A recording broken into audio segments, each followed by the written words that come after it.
ಹಿಮಾಚಲ ಪ್ರದೇಶದ ಸಿರ್ಮೌರ್ ಜಿಲ್ಲೆಯಲ್ಲಿ ಖಾಸಗಿ ಬಸ್ ಒಂದು 500 ಅಡಿ ಆಳದ ಕಮರಿಗೆ ಬಿದ್ದ ಕಾರಣ 12 ಜನರು ಮರಣಿಸಿದ್ದರು ಹಾಗೂ 35 ಮಂದಿ ಗಾಯಗೊಂಡರು.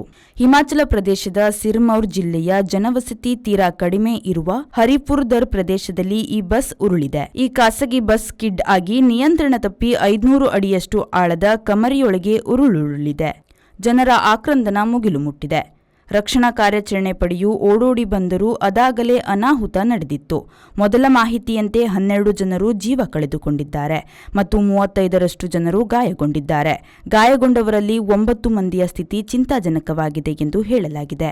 ಈ ಬಸ್ಸು ರಾಜ್ಗಢ ಹರಿಪುರ್-ದರ್ ಮಾರ್ಗವಾಗಿ ಸೋಲ್ನಿಂದ ಕುಪ್ವಿಗೆ ಹೋಗುತ್ತಿತ್ತು. 39 ಜನರಿಗೆ ಕೂರುವೆಡೆ ಈ ಬಸ್ನಲ್ಲಿ ಇನ್ನೂ ಹೆಚ್ಚು 50ರಷ್ಟು ಜನರು ಇದ್ದರು. ಬಹುತೇಕ ಸ್ಥಳೀಯರೇ ಓಡಿಬಂದು ಗಾಯಾಳುಗಳನ್ನು ಹತ್ತಿರದ ಹರಿಪುರ್-ದರ್ ಆಸ್ಪತ್ರೆಗೆ ಸೇರಿಸುವಲ್ಲಿ ಶ್ರಮ ವಹಿಸಿದ್ದಾರೆ. ಅಪಘಾತ ನಡೆದ ಸ್ಥಳ ತುಂಬಾ ಇಕ್ಕಟ್ಟಿನ ಏರು ರಸ್ತೆಯಾಗಿತ್ತು. ಒಂದು ಕಡೆ ಉದ್ದಕ್ಕೂ ಕಣಿವೆ ಇತ್ತು.